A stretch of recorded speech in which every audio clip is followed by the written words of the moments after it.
A forensic expert can look at a broken leg bone and tell you if a hit-and-run victim was standing still or walking at the exact moment of impact. Here is how. Welcome to this explainer, where today we're turning into bone detectives. You know, we often think of the human skeleton as just this static, rigid frame, but dense osteological data actually acts as a dynamic, living record of life and death. And to show you what I mean, we're going to focus on two absolutely fascinating bones in the lower leg: the tibia and the fibula.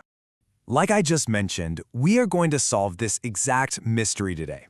But to understand exactly how a simple broken bone reveals a victim's final steps, we first need to take a step back and understand what bone actually is. See, biological bone tissue isn't just dry, dusty calcium like you might see in a museum display.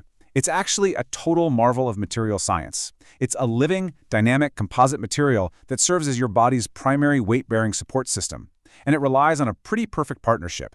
You've got an organic component, which is primarily collagen fibers, giving it tensile strength, meaning it can yield and flex just a little bit under stress. And then you have an inorganic component made of hydroxyapatite crystals, which gives it incredible compressive strength and stiffness. Now, check this out. Because of those two components, bone is what we call anisotropic and viscoelastic. Basically, its mechanical properties actually change depending on the direction and the speed of the load being applied to it. As you can see in this graphic, when physical force pushes down on a bone, compressing it, the bone is incredibly strong. But if you pull it apart, in tension, it's significantly weaker. This specific quirk of physics? Yeah, keep it in mind, because it is exactly what solves our car crash mystery later. Okay, so how do we even get these incredible structures in the first place? Let's talk about growth. 806. That is a massive number. To put that into perspective, right now as an adult you only have 206 bones in your entire body. So where on earth does the number 806 come from? Well, human skeleton development happens through a process called ossification, and it kicks off in individualized centers.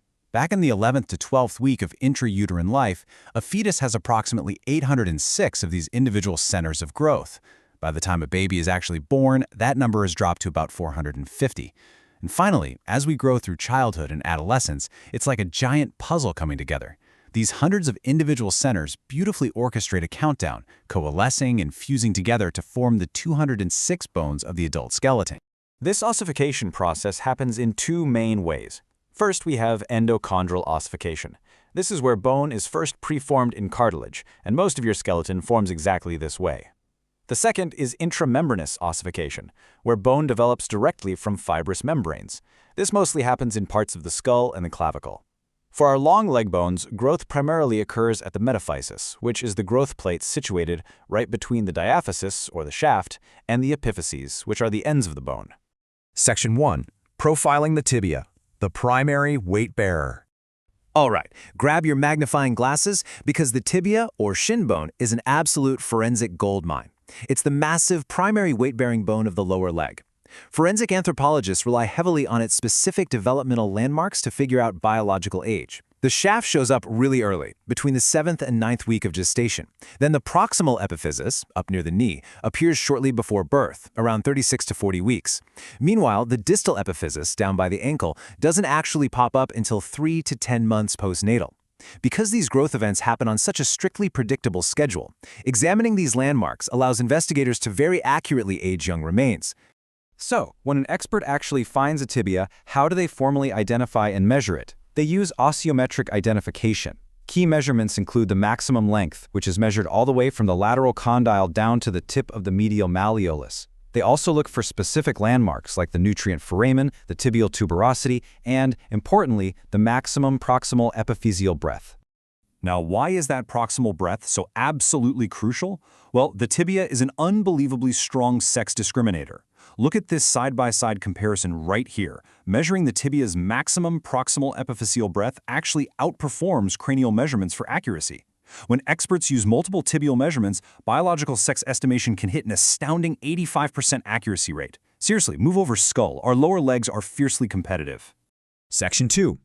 Profiling the fibula, the slender companion. Located right to the outside of the massive tibia is its slender, kind of delicate-looking partner in crime, the fibula. Now, it might not bear the same heavy loads, but it holds its own secrets and has a totally unique growth timeline. The shaft appears around the 8th or 9th week in utero, and its distal epiphysis shows up between 9 and 22 months postnatal.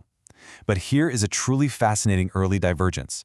The proximal epiphysis of the fibula typically appears earlier in girls, around their 4th year, compared to boys who usually don't see this development until their 5th year. Identifying the fibula osteometrically relies on measuring its maximum length, from the head down to the lateral malleolus, and its maximum diameter right at the mid-shaft. Now, while it's generally a bit less diagnostic than the heavy-duty tibia, the fibula shouldn't be underestimated. Studies actually show that the distal end of the fibula has high discriminative power for sex estimation in specific populations, like the Japanese. Section 3. Medical Legal Significance.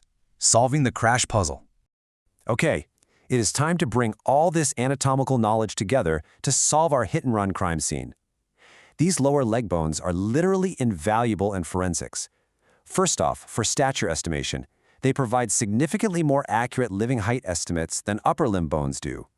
Second, they reveal pathological clues. For example, a congenital disorder called Blount's disease profoundly alters the development of the proximal tibial growth plate, leaving a permanent record of progressive knee deformity. And third, they record trauma. Direct impacts to the lower leg in pedestrian accidents result in grim bumper injuries, which usually present as severe compound or comminuted fractures of both the tibia and the fibula. Which brings us to the big payoff. How exactly do we know if our victim was walking or standing still? Remember the physical property we talked about earlier? How bone is anisotropic and much stronger in compression than it is in tension? Because of those exact physics, if the leg was actively weight-bearing at the moment of impact, meaning the victim was mid-stride or walking, the resulting trauma fracture tends to be oblique. But if the leg wasn't stressed, if they were just standing still without bearing dynamic weight, the bumper impact usually creates a clean transverse fracture. By simply looking at the angle of the break, the bone tells the detective exactly what the victim was doing in their final moments. And I think that brilliantly illustrates the true power of osteology. Our skeletons aren't just static scaffolding. They are living, adapting archives. From the hundreds of growth centers forming before you're even born, to the way your bone tissue handles compression and tension every single time you take a step, your skeleton is constantly recording your daily life, your stresses, and your history. So I'll leave you with this final thought to ponder. What will your bones say about the life you've led? Thank you for joining me for this explainer, and keep exploring.